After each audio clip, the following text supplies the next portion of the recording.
Arr, Pirate fans, it's time to find out the state of the ship of your defending champions for the 2022 season with your hosts, Johnny Wolver and Jake Ignaszewski. And now, brought to you by Resonate, it's the state of the ship.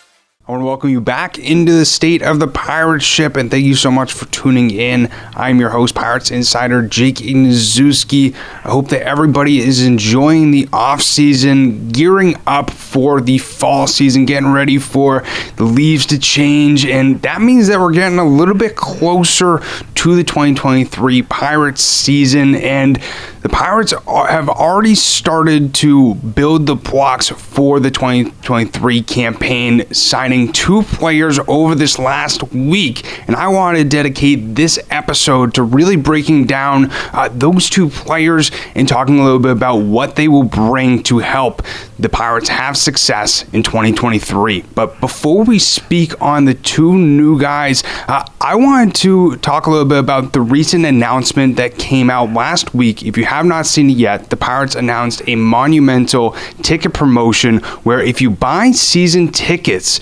it'll not only help you be able to watch championship football at the DCU Center, but it'll also help you save money on gas, and especially with how high prices are currently, any help really matters. So if you buy season tickets with the Pirates for 2023, you will get 25 cents off every gallon at 9 different locations around Massachusetts. And you can go to masspiratsfootball.com/tickets to get your season tickets today, or to make it easier, you can even call one of our sales representatives. The number is 508-386-4809. So definitely go and check that out. A great deal. And honestly, I've never seen a sports organization not only be able to help you have family fun at a sporting event, but also be able to help your pocket a little bit, especially with how gas prices are at the moment. But now looking at sort of what the Pirates have done over the past week or so to start preparing for the 2023 season,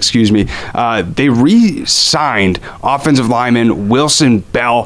For people who didn't really get to see Bell play too much, he only played in 4 games for the Pirates in 2022, but he was very effective in the games that he did appear in.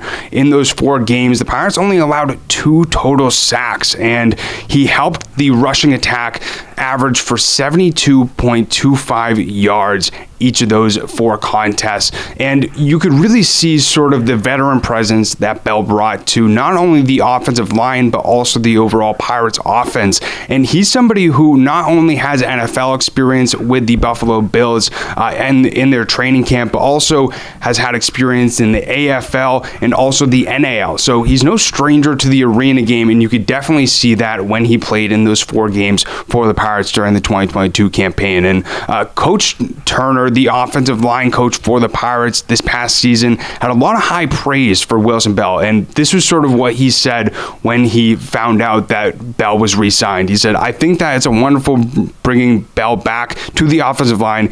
He will be a great addition for the leadership within that unit and will provide a lot of wisdom and tenacity. Having Bell back should most definitely give the Pirates an edge and rank their O-line in the top 5 starting off the season." And all throughout 2022, we saw how important it was for the Pirates to be able to have a good offensive line, not only for the protection of the quarterback, but also to be able to open up those lanes for the rushing attack. And the Pirates had one of the best offensive lines throughout 2022, and that helped them have a top 5 offense last season. So Pirates co-owner, founder, and general manager Jawad Yateem will definitely look to be able to try and revamp that offensive line and sort of replicate the success that they had last season, and bring back Bell will definitely help that happen. And we also saw a brand new signing as well by the name of Max Redfield. He's a defensive back. He's somebody who signed with the Edmonton Elks last season of the CFL, went to training camp with them this past summer, and also has experience in the AAF with the Birmingham Iron. And especially with the iron. He really showed what he can do on the football field, being a very strong tackler and being able to see what the quarterback's eyes are doing and being able to find ways to disrupt different plays on defense. We saw in the AAF he recorded 29.5 tackles, forced and recovered a fumble, and then also added an interception over 8 games in the 2019 season of the AAF. And he was also a minicamp participant for the Oakland Raiders back in 2018, so he definitely has talent there. And collegiately, he played 3 seasons at Notre Dame and 1 season at Indiana University of Pennsylvania. But really looking at his college career, his sophomore season had to have been the most impressive. Over 13 games, ranked 2nd on the team and 1st among defensive backs with 68 tackles. And in the 2014 Music City Bowl, he registered a career best 14 tackles and really made a huge impact for the Fighting Irish to ultimately beat LSU 31-28 in that bowl game. And with his impressive performance, this really caught a lot of eyes, not only from college football fans, but also NFL fans. And this really helped him become one of the top prospects for the NFL draft after that season. And it also helped him get selected for the All-Bowl team for some very prestigious sports publications: CBSSports.com, ESPN.com, and NFL.com, College Football 24/7. So it's very eye-opening looking at this guy's biography and what he could really bring to this Pirates defense. You know, we saw a lot of times throughout last season, being able to make sure that you have a lockdown secondary can ultimately break or make a game, and especially when you're able to have those guys that you can rely on in that defensive back unit, it's very important. You know, we saw how dominant the Pirates defense was, specifically in the defensive back unit in 2021, which ultimately helped them hoist up the trophy at the end of that season. So hopefully Redfield can sort of use that magic that we saw him have at Notre Dame and also with the AAF and in the CFL, and he's really able to make an impact for this Pirates defense.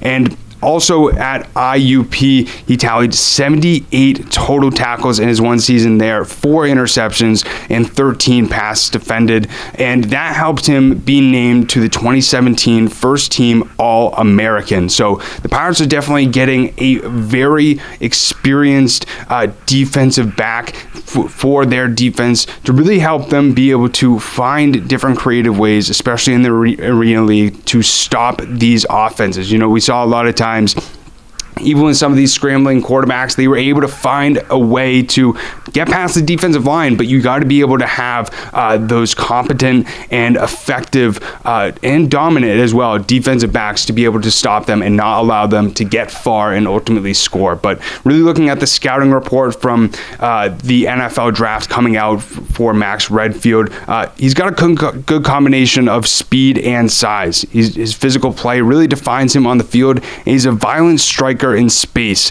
to intimidate slot receivers working the middle. And that's something that's going to be very interesting to see, you know, sort of how he acclimates to the indoor game. That's always one of my favorite questions for some of these new guys who haven't played indoor football. You know, Redfield really only has experience in outdoor ball. So I'm curious to see sort of what adjustments he makes, and especially with him being a violent striker in space that intimidates slot receivers. That's going to be very important in the arena game, especially not to allow receivers to get open up the middle. And if he's able to, you know, tackle guys easily on the boards, that will definitely make it very difficult for offenses to get very far against this Pirate defense. But especially with some of these new signings that we saw this past week, it definitely shows that Jawadi team is working behind the scenes very hard to be able to make sure that the Pirates have another competitive team on the DCU center field this upcoming season. I'm super excited to see what